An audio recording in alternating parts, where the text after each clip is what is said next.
So ಈ ಸಮಾಜದ ಕೆಲವು ಸ್ವಾಮೀಜಿಗಳು ನೀವು ನಿಮ್ಮ ಸಮಾಜಗಳಲ್ಲಿರುವಂತಹ ಬಡವರು ಹೇಗೆ ಬರಬೇಕು ಅನ್ನೋದನ್ನು ನೋಡ್ಕೊಳ್ರಿ. ಯಾರನ್ನು ಮುಖ್ಯಮಂತ್ರಿ ಮಾಡಿದರೆ ನಿಮ್ಮ ಮಠ ಉದ್ಧಾರ ಆಗ್ಬೋದು, ನೀವು ಉದ್ಧಾರ ಆಗ್ತೀರೋ ನಮ್ಗೆ ಗೊತ್ತಿಲ್ಲ. ಆದರೆ ನಿಮ್ಮ ಸಮಾಜದಲ್ಲಿರುವಂಥ ಬಡವ್ರ ಕಥೆ ಏನು ಅದನ್ನು ಉದ್ಧಾರ ಮಾಡಿ. ರಾಜ್ಯ ಕಾಂಗ್ರೆಸ್ನಲ್ಲಿ ಸಿಎಂ ಬದಲಾವಣೆಯ ಕೂಗು ಎದ್ದಿದೆ. ಒಕ್ಕಲಿಗ ಸ್ವಾಮೀಜಿ ಹೇಳಿಕೆಯಿಂದ ಕಾಂಗ್ರೆಸ್ನಲ್ಲಿ ಸಂಚಲನ ಮೂಡಿದೆ. ಡಿಕೆಶಿಗೆ ಸಿಎಂ ಹುದ್ದೆ ಬಿಟ್ಟುಕೊಡುವಂತೆ ಸ್ವಾಮೀಜಿಯವರು ಹೇಳುತ್ತಾರೆ. ಸಿದ್ದರಾಮಯ್ಯ ಅವರ ಆಪ್ತ ಸಚಿವರಿಂದ ಈಗ ತೀವ್ರ ಅಸಮಾಧಾನ ವ್ಯಕ್ತವಾಗುತ್ತೆ. ಸಿಎಂ ಸ್ಥಾನ ಖಾಲಿ ಇಲ್ಲ ಅಂತ ಸಿಎಂ ಆಪ್ತೇಷ್ಟರು ಹೇಳ್ತಾರೆ. ಮತ್ತೆ ದಲಿತ ಸಿಎಂ ದಾಳವನ್ನ ಕೆಎಚ್ ಮುನಿಯಪ್ಪನವರು ಉರುಳಿಸ್ತಾ ಇರೋ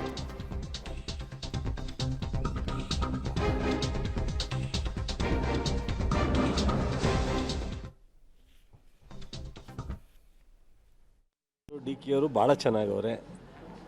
ಸೊ ಅವರಿಬ್ಬರಲ್ಲಿ ಒಂದು ಅಂಡರ್ಸ್ಟ್ಯಾಂಡಿಂಗ್ ಇದೆ. ಅವರಿಬ್ಬರಿಗೂ ಈ ರಾಜ್ಯದ ಕಾರ್ಯಕ್ರಮಗಳು ಮತ್ತು ಜನ ಪಕ್ಷಕ್ಕೆ ಹೆಚ್ಚು ಸೀಟ್ ಕೊಟ್ಟಿರ್ತಕ್ಕಂಥದ್ದು ಅರ್ಥ ಮಾಡ್ಕೊಂಡು ಉತ್ತಮವಾದಂಥ 1 ವರ್ಷ ಕೆಲಸ ಮಾಡಿಸಿದ್ದಾರೆ. ನಮ್ಮನ್ನೆಲ್ಲ ಉಪಯೋಗಿಸ್ಕೊಂಡು ಇಡೀ ಮಂತ್ರಿಮಂಡಲದಲ್ಲಿ ಅವರಿಬ್ಬರೂ ಅನ್ಯೋನ್ಯವಾಗಿರೋದ್ರಿಂದ ಯಾವುದೇ ಥರದ ಸಣ್ಣ ಪ್ರಾಬ್ಲಮ್ ಇಲ್ದಂಗೆ ಸರ್ಕಾರ ರನ್ ಆಗ್ತಾ ಇದೆ. ಮತ್ತು ಹೈಕಮಾಂಡು ಅವ್ರ ಜೊತೆಯಲ್ಲಿ ಭಾಳ ಬಹುಶಃ ನಾನು ಹಿಂದೆ ನೋಡಿರಲಿಲ್ಲ, ತುಂಬಾ ಇಬ್ಬರನ್ನು ಎಲ್ಲ ವಿಚಾರದಲ್ಲೂ ಇಬ್ಬರನ್ನು ಕೂರಿಸ್ಕೊಂಡು ಒಂದು ಕಡೆ ಸರ್ಕಾರ ರನ್ ಮಾಡೋಕ್ಕಾಗಲಿ ಪಕ್ಷದ ಸಂಘಟನೆ ಆಗಲಿ ಹೋಗ್ತಾ ಇದ್ದಾರೆ. ನನಗೆಲ್ಲೂ ಆ ಥರದ ಡಿಫ್ರೆನ್ಸು ಕಾಣಿಸ್ತಾ ಇಲ್ಲ. ಹೈಕಮಾಂಡು ಯಾವಾಗ ಡಿಸಿಷನ್ ತೊಗೊಳುತ್ತೋ ಅವಾಗ ಹೈಕಮಾಂಡು ಅದನ್ನು ಡಿಸಿಷನ್ ತೊಗೊಳುತ್ತೆ. ಇದು ಎಲ್ಲಿ ಏನು ನಡೀತಾ ಇದೆ ಅನ್ನೋದ್ರ ಬಗ್ಗೆ ಕಾಂಗ್ರೆಸ್ ಪಕ್ಷ ನಮ್ಗೆ ಹೈಕಮಾಂಡ್ ನಿರ್ಧಾರ ಮಾಡ್ತದೆ. ಯಾರು ಮುಖ್ಯಮಂತ್ರಿ ಆಗಬೇಕು, ಯಾರು ಉಪಮುಖ್ಯಮಂತ್ರಿ ಆಗಬೇಕು, ಯಾರು ಮಂತ್ರಿ ಆಗಬೇಕು ಅಂದ್ಬಿಟ್ಟು ಅಂತ. ನಮ್ಮ ರಾಜ್ಯದವರಾದ ACC ಅಧ್ಯಕ್ಷರು ಖರ್ಗೆ ಸಾಹೇಬರು ಇದ್ದಾರೆ, ನಮ್ಮ ನಾಯಕರಾದ ರಾಹುಲ್ ಗಾಂಧಿ ಇದ್ದಾರೆ, ಸೋನಿಯಾ ಮೇಡಮ್ ಇದ್ದಾರೆ, ನಮ್ಮ ಇನ್ಚಾರ್ಜ್ ಸುರ್ಜೇವಾಲಾ ಅವರಿದ್ದಾರೆ, ವೇಣುಗೋಪಾಲ್ ಅವರಿದ್ದಾರೆ. ಇವರು 5 ಜನ ನಮಗೆ ಪ್ರಮುಖ ನಾಯಕರು. ಈ ನಾಯಕರುಗಳು ತೀರ್ಮಾನ ಮಾಡ್ತಾರೆ ಈ ರಾಜ್ಯಕ್ಕೆ ಯಾರು ಮಂತ್ರಿ ಆಗಬೇಕು, ಯಾರು ಉಪಮುಖ್ಯಮಂತ್ರಿ ಆಗಬೇಕು, ಯಾರು ಮುಖ್ಯಮಂತ್ರಿ ಆಗಬೇಕು ಅಂತೇಳಿದ್ದು ಹೈಕಮಾಂಡ್ ನಿರ್ಧಾರ. ಸ್ವಾಮೀಜಿಗಳು ಪಾಪ ಅವ್ರ ಅಭಿಪ್ರಾಯ ಹೇಳಿರ್ಬೋದೇನೋ, ಸ್ವಂತ ಅಭಿಪ್ರಾಯ. ಒಳ್ಳೆ ಸಲಹೆ ಮಾಡಿದ್ದಾರೆ, ಗೊತ್ತಾಯ್ತಾ. ಒಳ್ಳೆ ಸಲಹೆ ಇದೆ. ಸಲಹೆಯನ್ನು ನಾನು ಪರಿಶೀಲನೆ ಮಾಡ್ತೀನಿ. ಒಳ್ಳೆ ಸಲಹೆ ಇದೆ.